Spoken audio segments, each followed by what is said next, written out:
Hello and welcome to the second part of the 3 models of Agile Mindset.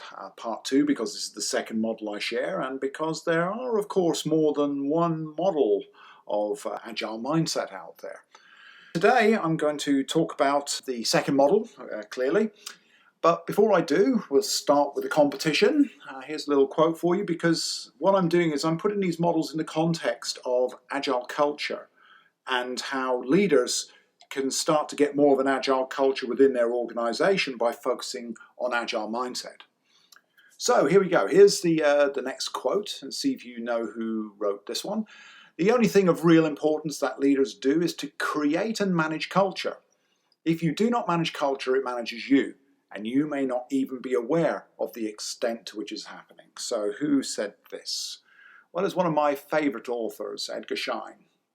And this is something that I've held as a belief for many years, that this is the true job of a leader in the organization, is to create and manage culture.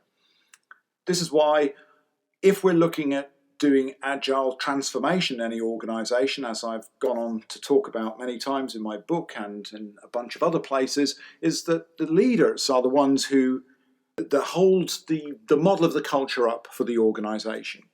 By definition, it's not very useful or worthwhile to hire fantastic consultants like me to come in and change the culture for them, because that's just not going to work. So as soon as the consultant leaves the organization, the culture will just go back to the way it was before. Why is that? Well, because the leaders haven't done enough to manage that culture. They've outsourced it to other people. And as I say, this doesn't work particularly well. So, some things that are parallel to all of these mindsets is that I believe that every coach should know these. And every one of these mindsets builds on the other. So Chris Argyris' model, which I talked about in the last video, provides the platform for this one today, and I'm not going to give you a spoiler as to what that is. Mindset evolves and isn't static. So in all of these models that I share with you, please know that I'm not saying that once you're in a model that you're stuck there for life. No, you can evolve out of it. But that's going to take some work and effort, and that's where I believe the major work of a culture change happens, is the change that happens between our ears as opposed to the behaviours that people carry out on an ongoing day-to-day basis. And I can't remember who said it before, but the most important 6 inches within your body is the 6 inches between your ears. And this is where mindset becomes extremely important. And growth and evolution begins with awareness. So the idea is, look, share these models with people and you'll start to build awareness around where mindset currently lives and how we can evolve it from there. So that's just some reminders. So today's model that I'm going to share with you is Carol Dweck's model of mindset. And before I go on and describe that in a little bit of detail, I'd like you to think about this following passage. And how much do you agree with this passage? And I'll read it out for you. Intelligence is something you are born with. It is a deep-seated trait or characteristic of the personality that is difficult or impossible to change. Now think about that for a moment. Is that something you believe? Because if it is, then you're most likely going to be falling for or committing yourself to one of these mindsets.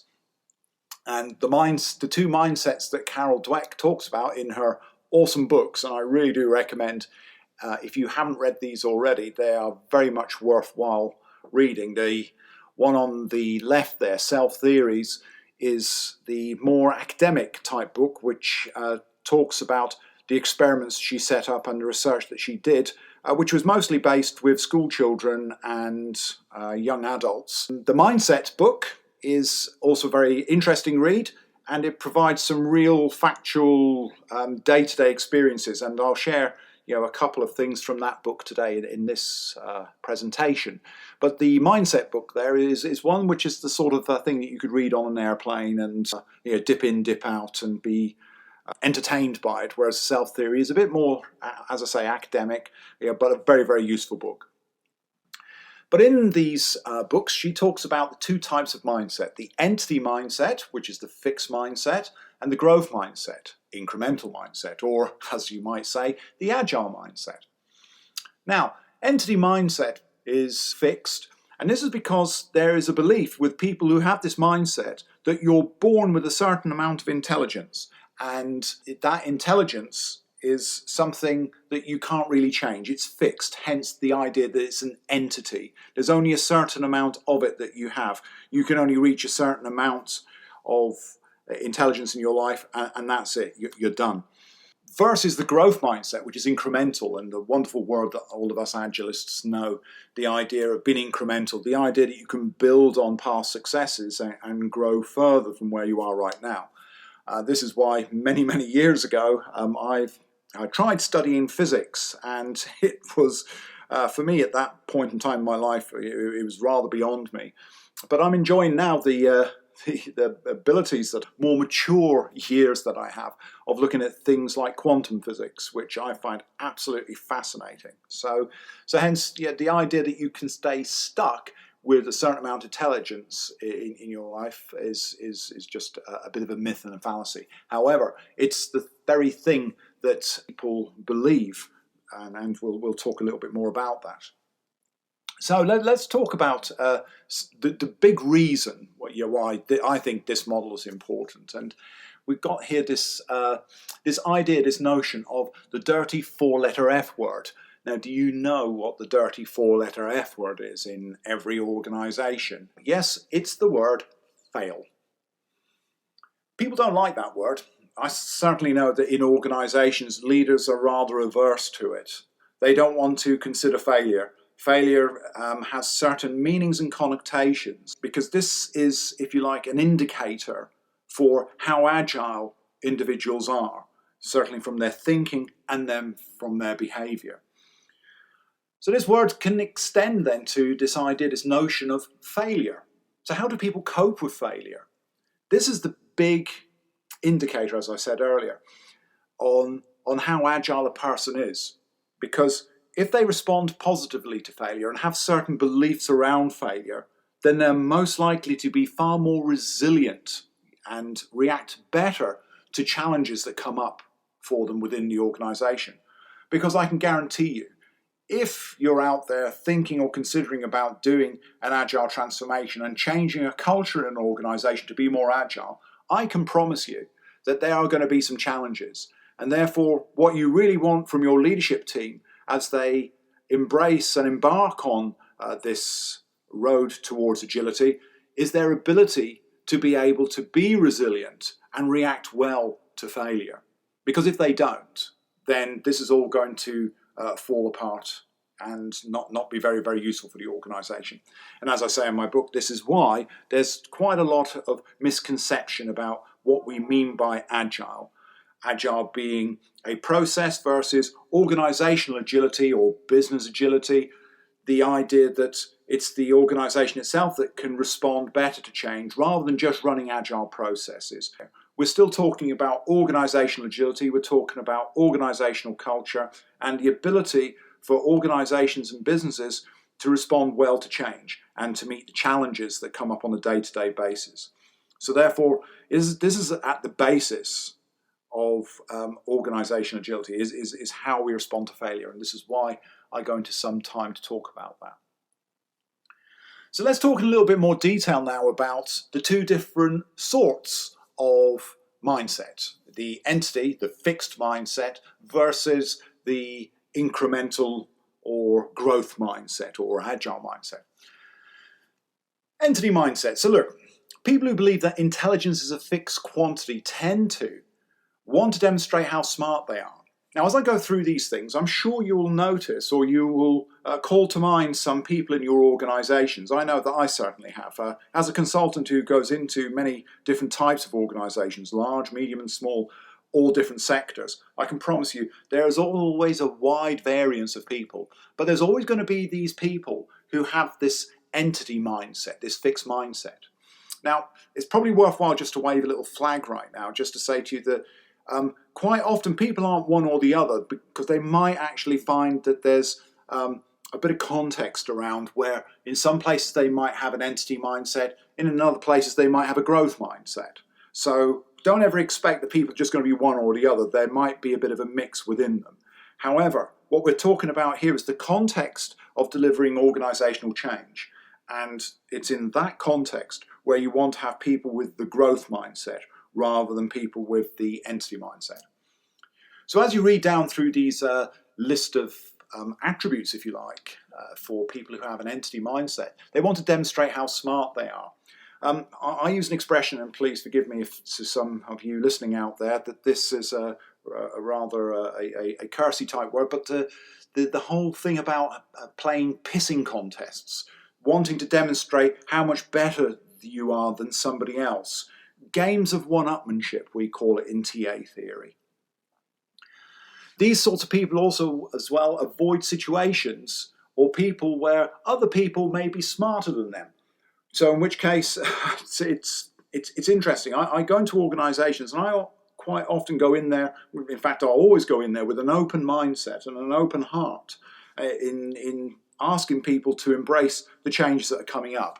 But what tends to happen is that people will do one of two things in organisations. They'll either be attracted to what's been said, in which case that indicates to me that they are more likely to have the growth mindset, versus the people who run in the opposite direction. People who are avoiding situations, i.e. avoiding me as the bringer of change. And this is why it's, again, one of these reasons I recommend to leaders to not make sure that people like myself, consultants, are brought into the organisation to deliver the change. The change needs to be delivered by the leaders themselves, because then people are less likely to run away from the leaders. And if they are running away from the leaders are able to deal with that. The next aspect here is that believe that finding something difficult is a sign of weakness. Now, that's an interesting view on effort, about if you find something difficult, then it means you're not very smart. So, yeah, which the corollary to that is the fact that, you know what, if it's easy, then you're very, very smart. So that's rather interesting in itself. I mentioned quantum physics there earlier, and you speak to many quantum physicists out there, they'll tell you they still don't really understand how quantum physics really works, in certain contexts at least. They might understand and know some of the theories and be able to give you all the mathematics behind it, and that's absolutely fantastic.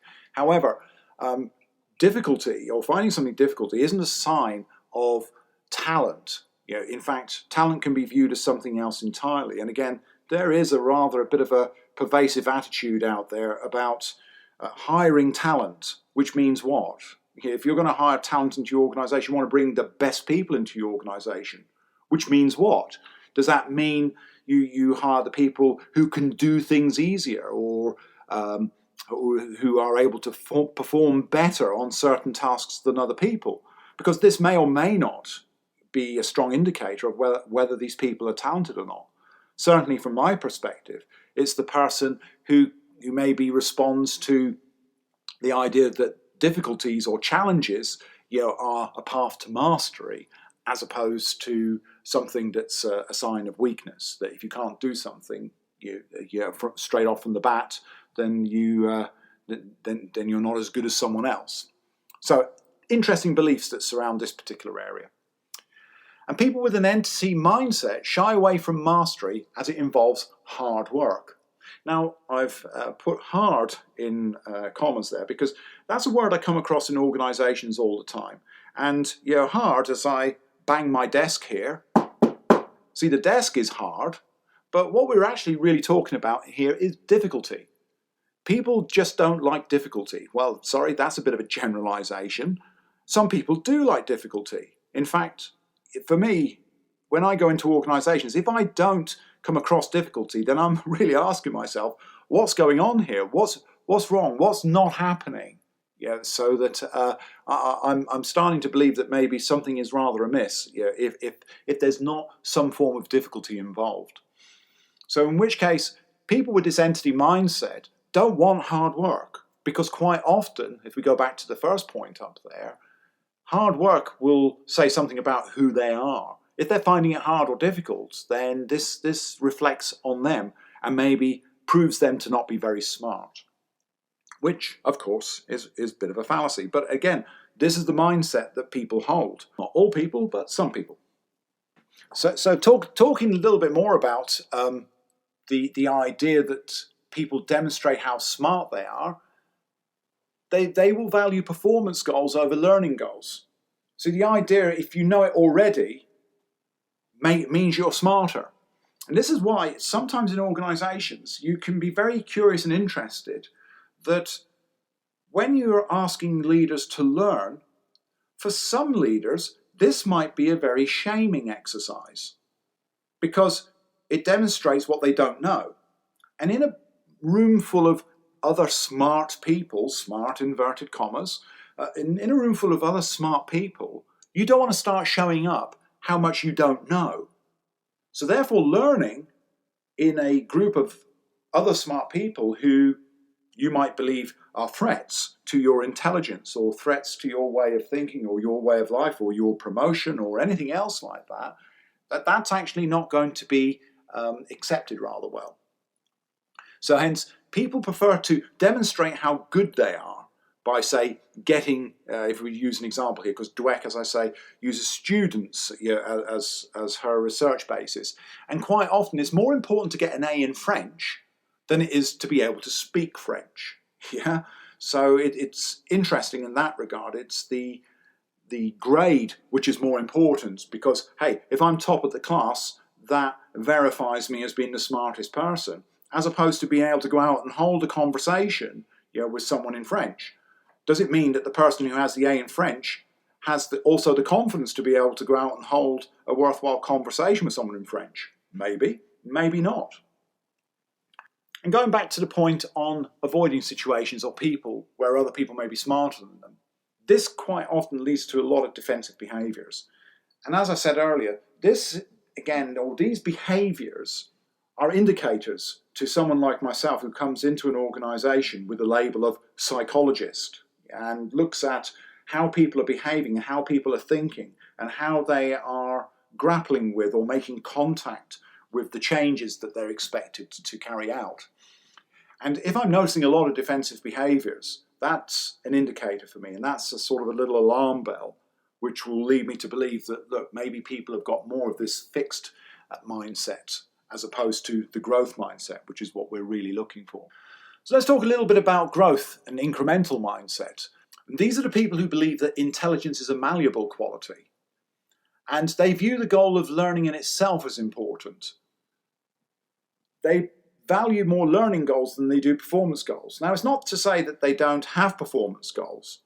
Performance is important, and again, it's always very interesting to me when I go into organisations and I have conversations with leaders and I start talking about learning and learning organisations and our capabilities and competencies and capacities to learn.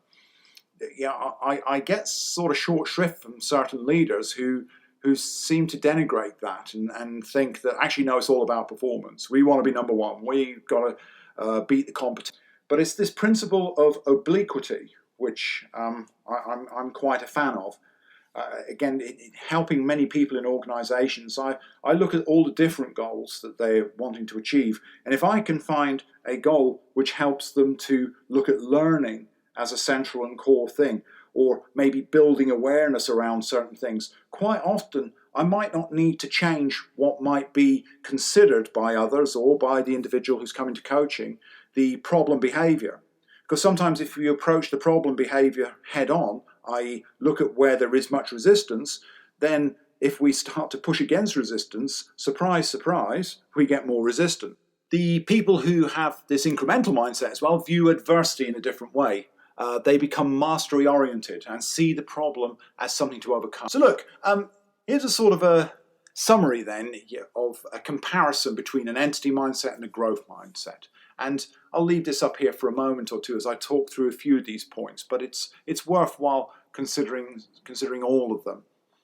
So, and we've already started to talk about some of these.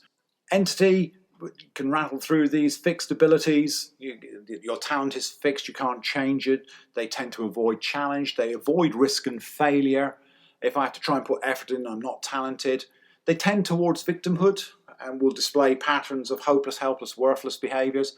And they collapse quite often, avoid and defend against failure.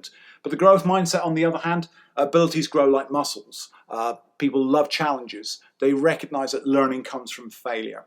Effort doesn't feel like effort as the joy of learning takes over. and a mindset of mastery that is the one that takes responsibility. And they become resilient in the face of failure. So as ever, I've noticed now that this has been 20 minutes and there's still so much more information that I could share with you on to X model. Certainly stuff around self-esteem and the two different mindsets. But what I'll do instead is I will put any ancillary information for those of you who are really interested in wanting to find out more, because you've got the basics now in this particular recording, so that should give you enough of an idea. If you want to find out more, then I'll leave a link here at the end of this particular recording, so you can look up the next part of the talk if you're interested. Other than that, please feel free to subscribe to my channel, pass on to your friends and colleagues and whatever, and do talk amongst yourselves and say, oh yes, I've noticed that I've particularly adopted this mindset in certain times and the other one in others, because remember, as I said, these mindsets tend to be contextual. So it's been a pleasure, and I look forward to sharing more with you really soon. Goodbye.